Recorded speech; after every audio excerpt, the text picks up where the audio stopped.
ऋषिकेश के योग नगरी रेलवे स्टेशन के पास तेज धमाके जैसी आवाज गूंजती है और कुछ ही सेकंड में अफरा तफरी मच जाती है। उत्तराखंड के ऋषिकेश में उज्जैनी एक्सप्रेस के 3 डब्बे पटरी से उतर जाते हैं और देखते ही देखते पूरा इलाका रेलवे अधिकारियों, पुलिस और राहत टीमों से भर जाता है। यह हादसा सोमवार देर रात उस वक्त हुआ जब उज्जैनी एक्सप्रेस की सेटिंग की जा रही थी। बताया जा रहा है कि ट्रेन को यार्ड की तरफ ले जाया जा रहा था, तभी खांडगांव विस्थापित क्षेत्र के पास अचानक झटका लगता है और ट्रेन के 3 कोच पटरी से उतर जाते हैं। हादसे के तुरंत बाद रेलवे प्रशासन में हड़कंप मचता है। आसपास मौजूद कर्मचारियों ने सबसे पहले कंट्रोल रूम को सूचना दी और कुछ ही मिनटों में रेलवे अधिकारी मौके पर पहुंच गए। सबसे बड़ी राहत की बात यह रही कि इस हादसे में सेटिंग के दौरान यानी ट्रेन तेज रफ्तार में नहीं था। इसी वजह से कोई बड़ा जान माल का नुकसान नहीं हुआ और किसी यात्री के गंभीर रूप से घायल होने की खबर सामने नहीं आई है। लेकिन हादसे की तस्वीरें डराने वाली थी। पटरी से उतरे कोच टेढ़े होकर एक तरफ झुक गए थे और ट्रैक पूरी तरह से बाधित हो गया था। हादसे के बाद पूरी रात राहत और बचाव अभियान चलाया गया।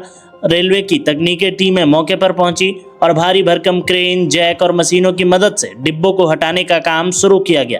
कई घंटों की मशक्कत के बाद 2 कोचों को धीरे धीरे नीचे उतारा गया और ट्रैक से हटाया गया। रेलवे कर्मचारियों ने काफी सावधानी से ऑपरेशन चलाया ताकि बाकी ट्रैक को नुकसान ना पहुंचे। सुबह होते होते घटनास्थल पर हालात कुछ हद तक सामान्य नजर आ रहे हैं, लेकिन रेलवे ट्रैक पूरी तरह से बहाल करने का काम अभी भी जारी है। अधिकारियों ने ट्रैक की जांच की, सिग्नल सिस्टम चेक किया गया और यह पता लगाने की कोशिश शुरू हुई कि आखिर यह हादसा कैसे हुआ।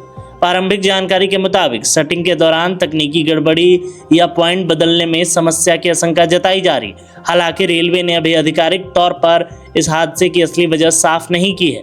रेलवे सुरक्षा विभाग और इंजीनियरिंग टीम पूरे मामले की जांच में जुट गई है। माना जा रहा है कि ट्रैक, व्हील या सेटिंग सिस्टम में आई किसी खामी की वजह से यह हादसा हो सकता है। हादसे के बाद कई ट्रेनों की आवाजाही भी प्रभावित हुई है। रेलवे प्रशासन ने तुरंत वैकल्पिक व्यवस्था लागू की और प्रभावित ट्रैक पर ट्रेनों की स्पीड कम कर दी गई। यात्रियों की सुरक्षा को देखते हुए पूरे सेक्शन की गहन जांच की जा रही है। रेलवे अधिकारियों का कहना है कि जब तक ट्रैक पूरी तरह से सुरक्षित घोषित नहीं हो जाता, तब तक कोई जोखिम नहीं लिया जाएगा।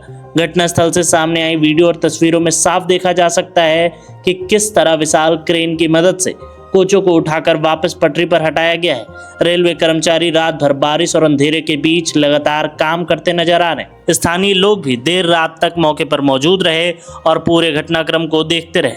अब सबसे बड़ा सवाल ये है कि आखिर उत्तराखंड जैसे संवेदनशील क्षेत्र में रेलवे सुरक्षा को लेकर इतनी बड़ी लापरवाही कैसे हुई। अगर यही हादसा तेज रफ्तार से होता या ट्रेन में यात्री भरे होते तो नुकसान कितना बड़ा हो सकता था, इसका अंदाजा लगाना भी मुश्किल है। फिलहाल रेलवे प्रशासन ने दावा किया है कि स्थिति नियंत्रण में है। ट्रैक बहाली का काम लगभग पूरा कर लिया गया है और जल्द ही रेल संचालन सामान्य कर दिया जाएगा। वहीं हादसे की जांच रिपोर्ट का इंतजार किया जा रहा है, जिससे साफ हो सके कि आखिर उज्जैनी एक्सप्रेस के 3 डब्बे पटरी से क्यों उतरे और इस हादसे के पीछे असली वजह क्या थी।